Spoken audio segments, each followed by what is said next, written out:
Okay, hold on. That was a good clap. That was a really good clap. This is gonna be good. Let's do this quickly so that my camera doesn't die. I really hope I don't look crazy. Knowing me, I probably do.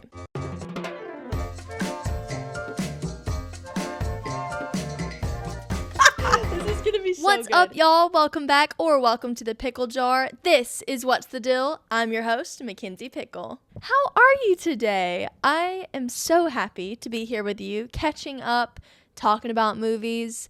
You know, recently I've been rewatching The Office. I'm currently in season 8. I love The Office. It's one of my favorite shows. It is just so hilarious. I honestly haven't been watching too many movies recently besides ones I've been reviewing. In my free time, I don't know, I just been more in a TV show mood. But Sunday, you know what? I was like, I really want to watch a rom-com, which I haven't felt like that in a while. I don't know. I was just like, I need to watch a rom-com. So I watched Because I Said So. Came out in 2007, I believe. I've never seen it before, but I was like, you know what? Let me watch it. I chose it for one reason only, and that is Gabriel Mock.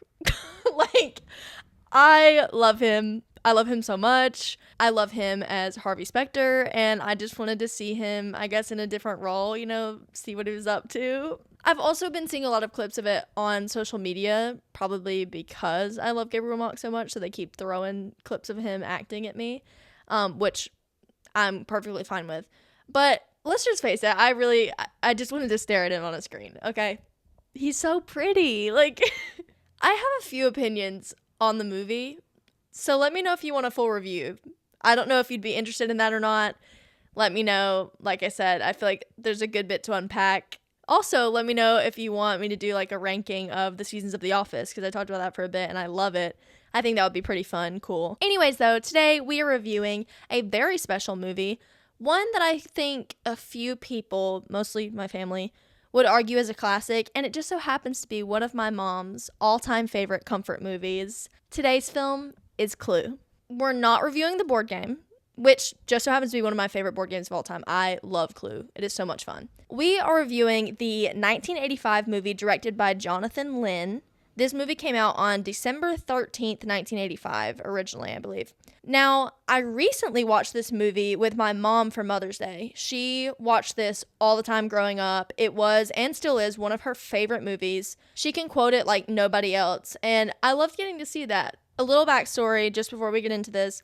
My mom and I are very similar in a lot of ways. She's my best friend, but we're also different. And one thing about us is we do both really like movies, and I grew up watching all sorts of different movies with her. We'd go to the theater. It was one of my favorite things to do with her. We definitely have different passion levels when it comes to movies. As I've gotten older and, you know, went through college and started this podcast and everything, you know, I studied film in school and I really love film analysis, things like that. My mom, on the other hand, she loves movies, but mainly just to like sit down, relax, be entertained. Not really big into the analysis, I guess. Don't get me wrong, she appreciates it, but it's not something she personally likes to do, and she usually likes to watch movies that'll make her laugh or they're about love or something like that, you know? I would argue that I feel like she's like most moviegoers, you know, sits down, wants to be entertained, just wants to watch a good movie. Have fun, you know? I am the same way. I view movies the same way. I do love to do that, but I also really love to analyze and research and really dig into all the themes and the meanings and little details of films, and I know that's not for everybody. She's always encouraged me in doing my analysis and talking about how cool movies are to me and the details and the research I've done, and even if it's not a movie she particularly cares for, she'll still listen to me about it just because she knows it means a lot to me, and that means the world to me that she will do that. So to get to watch this movie that my mom is so passionate about was really fun. It kind of like turned the tables on our dynamic, I think, because she was kind of like playing me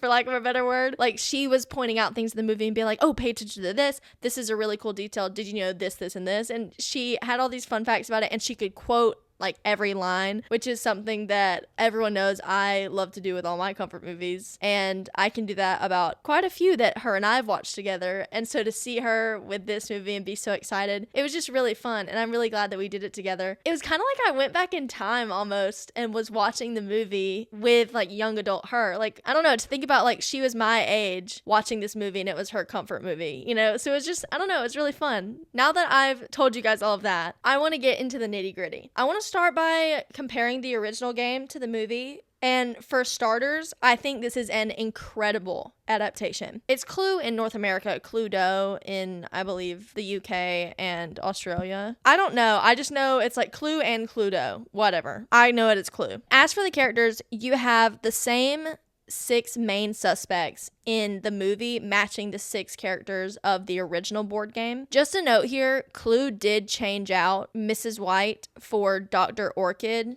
years back to bring in a new character with a different story. There's a whole list of like differences, whatever. We're not getting into that. That's a different story for a different day. I'm talking about the original Clue board game characters today. So you've got Mr. Green, Colonel Mustard, Professor Plum, Miss Scarlet, Mrs. Peacock, and Mrs. White. The movie does a good job, in my opinion, of keeping these characters true to their game equivalents in terms of description, like how we would think the characters would act. There are only a few differences. I think they're good differences. They're not necessarily bad in any way. They just sort of kind of spice the movie up a little bit. They add a little bit more backstory into each character, but the biggest differences in any of the characters, I would have to say, is Mrs. White, who in the game is often like an older woman who's this like mysterious housekeeper. She's still mysterious in the movie, but she's not an old woman. She's fairly young and she's a widow. For the most part, the characters' personalities and their nuances fit their original descriptions and like what I would say would be how I would view them in real life going from the board game to the movie. So I think they did a really good job with that. The movie does add 2 characters, which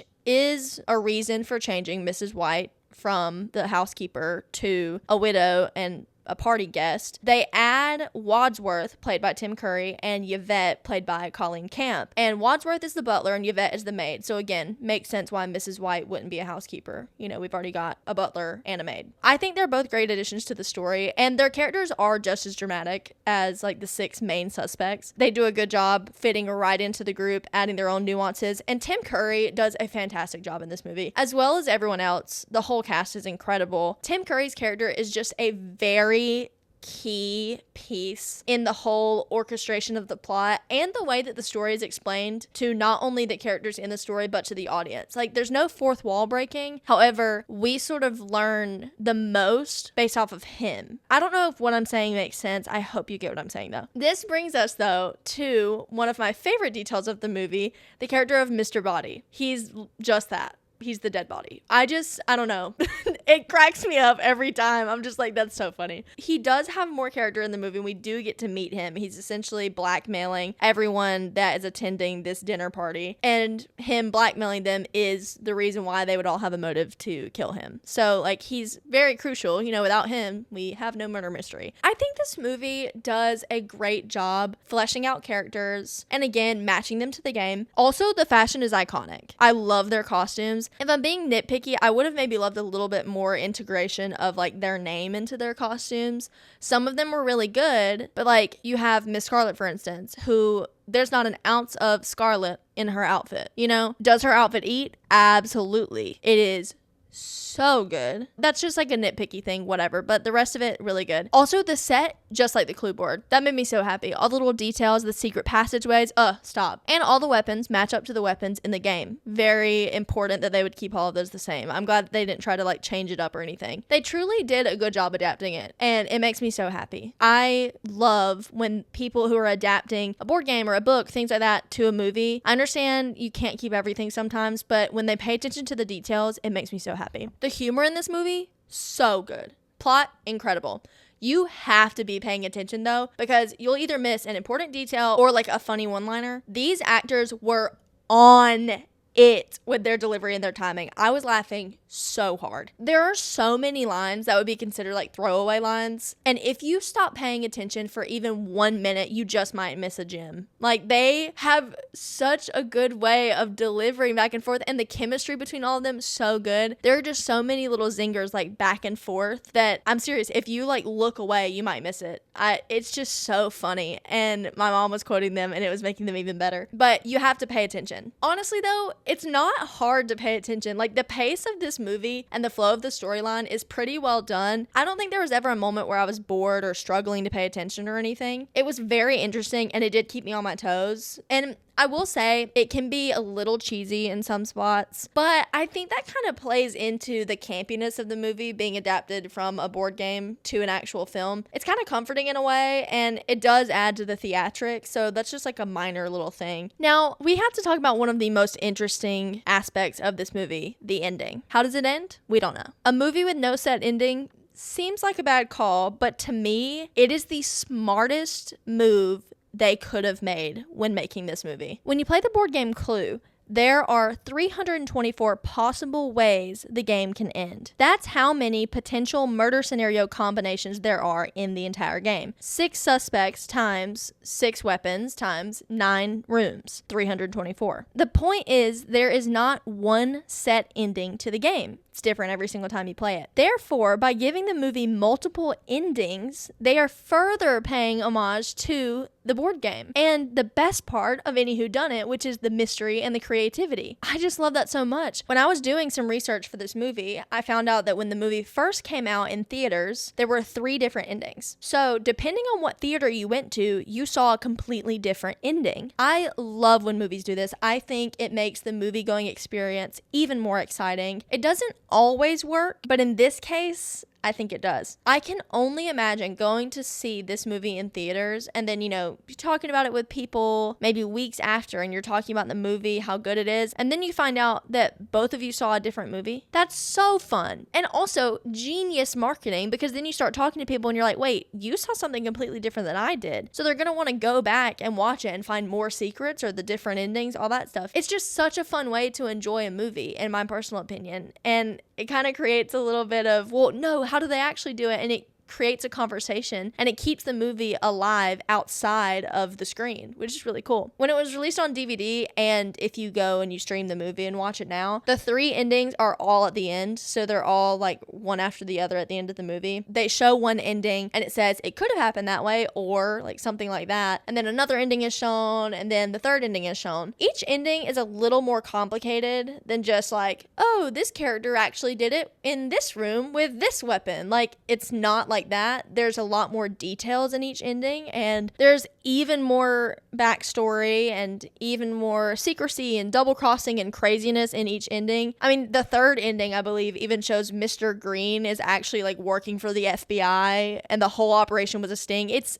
insane. I just think it was such a creative way to incorporate the different possibilities of multiple endings like the game actually has, and it was executed really well, in my opinion. Overall, I give this movie a 4.5 out of 5. I really enjoyed it. It is so much fun. It's creative. It's hilarious. It's really well done. It can be a little cheesy, but overall, I can understand it being a comfort movie. It brought me a lot of laughter and intrigue, and I can definitely see myself rewatching it on a rainy day, curled up in a blanket, ready to solve a mystery. Well, that's all I've got for y'all today. I hope you enjoyed this episode. Pickle's pick for this week is Let Me Clear My Throat by DJ Kool. I've been listening to this song on repeat. I love it. It gets me so hype. And it also reminds me of Jordan Chow's 90s hip hop floor routine. One of my favorite routines ever. She is absolutely phenomenal, and it is so much fun. Y'all, thank you so much for tuning in.